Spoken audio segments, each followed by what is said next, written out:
اعوذ باللہ من الشیطان الرجیم، بسم اللہ الرحمن الرحیم۔ السلام علیکم ڈیئر اسٹوڈنٹس، کیسے ہیں؟ امید ہے اب سب خیریت سے ہوں گے۔ تو آج کا ہمارا لیکچر نمبر 14 ہے، کلاس ہماری G9 ہے، سبجیکٹ ہمارا مطالعہ پاکستان اور ڈیٹ 21 اپریل 2020۔ تو 21 اپریل کی ڈائری کی طرف دیکھیے جی۔ آج کی جو ہماری ڈائری ہے وہ بک پیج نمبر 117 پہ بحری جنگ تا پاکستانی عوام میں اتحاد اور قومی یکجہتی، یہ ہم نے کرنا ہے۔ اس میں ہمارا شارٹ کویسچن نمبر 5 ہے، لانگ کویسچن نمبر 10 جو ہم 3 دن سے پڑھ رہے ہیں اس کا آج ہم نے کمپلیٹ کر لینا ہے، نیکسٹ ہاف پارٹ ہے۔ تو دیکھیے جی، ریڈنگ کی طرف دیکھیے۔ بحری جنگ دیکھیں جی، جس طرح پاکستان کی زمینی فوج نے، پاکستان کی فضائی فوج نے جنگ میں اہم کردار ادا کیا، اسی طرح بحری فوج نے بھی پاکستان کی فضا میں بہت ہی اہم کردار ادا کیا۔ بحری فوج کہتے ہیں جو دریاؤں میں لڑتی ہے، یعنی کہ پانی کی فوج ہوتی ہے۔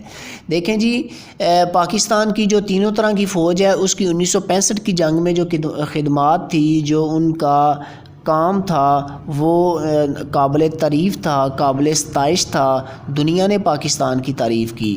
تو اس کو دیکھیے جی، جنگ کے دوران پاکستانی بحریہ بھی پوری طرح چوکس رہی۔ اس نے کاٹھیا وار کے ساحل پر واقع دوارکا کے مشہور بھارتی بحری اڈے کو تباہ کر کے ایک عظیم کارنامہ سر انجام دیا۔ جب بھارت نے پاک بحریہ کا مقابلہ کرنے کے لیے پاکستان کے ایک یونٹ پر حملہ کیا تو پاک بحریہ نے بھرپور جواب دیا، بڑی ہمت کے ساتھ، جرت کے ساتھ بھارت کا ایک جنگی بحری جہاز ڈبو دیا، پانی میں ہی ڈبو دیا، اور باقی بھارتی بحری جہاز دم دبا کر بھاگ گئے۔ اور پچھلے دنوں آپ نے سنا ہوگا، ایک ہوتی ہے آبدوز جو کہ پانی کے اندر ہی رہتی ہے۔ I think according to my knowledge کہ وہ 1 مہینہ تک، 1 یا 2 مہینے تک پانی کے اندر رہتی ہے، جس میں فوجی ہوتے ہیں، اور 1 مہینے کا ان کا راشن پانی بھی، آکسیجن وغیرہ اویلیبل ہوتا ہے۔ تو ان کی آبدوز نے پاکستان پر حملہ کرنے کی کوشش کی، لیکن پاکستانی جو بحری فوجی تھے انہوں نے ان کی آبدوز کو پکڑ لیا۔ جب ان کی آبدوز کو پکڑ لیا تو واللہ عالم کس دوستی کے تحت یا کس ہمدردی کے تحت ان کی آبدوز کو واپس چھوڑ دیا گیا۔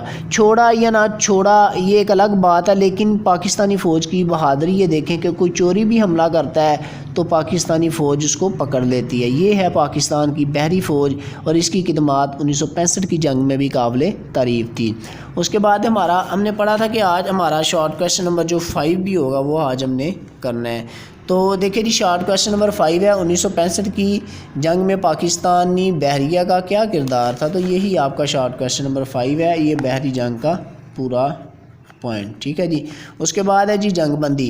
ہم پہلے بات کر چکے ہیں کہ اقوام متحدہ کی کوششوں کی وجہ سے یہ جنگ 23 سپتمبر 1965 کو سحری کے وقت بند ہوئی، کیونکہ پاکستان نے ان کے کافی علاقوں پر قبضہ کر لیا ہوا تھا، تو ان کو ڈر تھا کہ پاکستان ہمارے اس سے بھی زیادہ علاقوں پر قبضہ کر لے، پھر وہ اقوام متحدہ کے ترلے کرنے لگے۔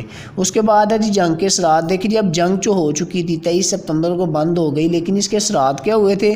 دیکھیں جی، اس جنگ کے بعد پاکستان کو بین الاقوامی شہریت مل گئی، پاکستان کی عزت میں اضافہ ہوا، بین الاقوامی انٹرنیشنل طور پر وقار میں اضافہ ہوا، عزت میں اضافہ ہوا۔ اس کے بعد جس وجہ سے یہ جنگ ہوئی تھی وہ وجہ تھی مسئلہ کشمیر۔ جنگ کے بعد مسئلہ کشمیر کی اہمیت ایک بار پھر اجاگر ہو گئی۔ پاکستان کو امریکہ اور یورپ والوں کے دوغلے پن سے بھی آگاہی حاصل ہوئی ہے، کس طرح اوپر سے ہوتے ہیں اور کس طرح ظاہر سے اور کس طرح یہ باطن سے ہوتے ہیں۔ ظاہر سے یہ پاکستان کے حمایت تھے، لیکن باطن سے وہ انڈیا کی حمایت کر رہے تھے۔ چین نے اس نازک وقت میں جس طرح پاکستان کا ساتھ دیا، پاکستان کو دوست اور دشمن میں تمیز ہوگی، فرق واضح ہوگا کہ میرا دوست کون سا ہے اور میرا دشمن کون سا ہے۔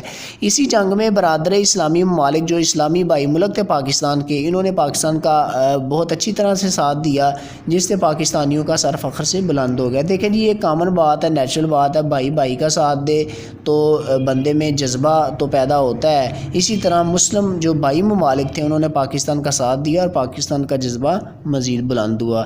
اب آتے ہیں، دیکھیں جنگ کے ساتھ کے بعد پاکستانی عوام میں اتحاد اور قومی یکجہتی، دیکھیں برادر اسلامی ممالک نے تو ساتھ دیا، چین نے تو ساتھ دیا، لیکن اپنی عوام نے کیا کیا اس کو دیکھیں جی۔ اس جنگ میں حزب مخالف کے لیڈروں یعنی کہ اپوزیشن کے لیڈر انہوں نے اپنا طرز عمل بدل لیا۔ ظاہری بات ہے جو بھی حکومت ہوتی ہے، اپوزیشن جو ہوتی ہے حکومت کی ہمیشہ کمیوں کو اٹھاتی ہے اور اس کی مخالفت کرتی ہے، اس کی خوبیوں کو بھی کمی بنا کر عوام کے سامنے پیش کیا جاتا ہے۔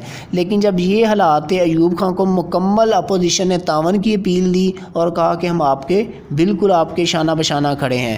اس کے بعد ہے جی اس جنگ کی بدولت پاکستان کے عوام میں بھی اتحاد اور قومی یکجہتی کی روح بیدار ہوئی۔ ساری قوم نے نظم و ضبط اور اتحاد کا مظاہرہ کرتے ہوئے اپنے داخلی اختلافات ختم کر دیے، دشمن کے مقابلے میں ڈٹ گئے۔ داخلی اختلافات سمپل یہ سمجھ لیں کہ ایک بندہ آج کے دور میں ایک بندہ پیپلز پارٹی کا سپورٹر ہے، ایک نون لیگ کا اور ایک پی ٹی آئی کا، یعنی کہ جب ملک میں اس طرح کے حالات ہوں تو سارے اپنی پارٹیوں کو چھوڑ کر صرف ایک پارٹی کو سپورٹ کریں۔ کس کی خاطر؟ پاکستان کی بقا کی خاطر، اپنے ملک کی بقا کی خاطر۔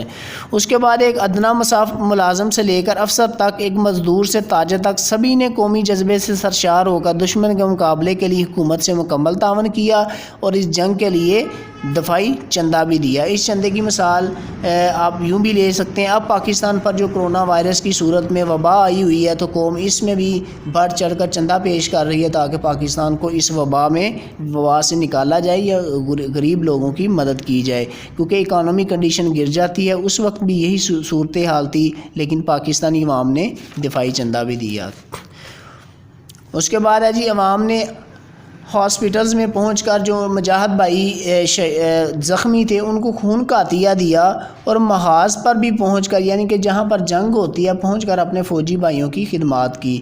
اس کے بعد جو رہ گئے تھے پاکستانی فنکار، انہوں نے فن کے ذریعے نغمے بنا کر اپنی غازی بھائیوں کا حوصلہ بلند کیا، اپنے فوجی بھائیوں کا حوصلہ بلند کیا۔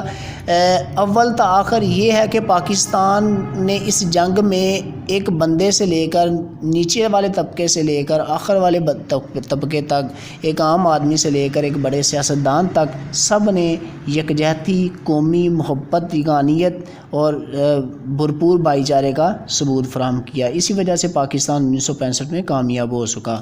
تو یہ آپ کا کویشچن ہے، لانگ کویشچن نمبر 10 کمپلیٹ ہو چکا ہے، تو اس کو آپ جو ہے نا مکمل کر کے آئیے گا محنت کے ساتھ، اور انٹرسٹنگ ٹاپک ہے اور اہم بھی ٹاپک ہے آپ کے نالج کے لیے۔ تو نیکسٹ لیکچر کے لیے اجازت دیجیے، اپنا خیال رکھیے گا، اللہ حافظ۔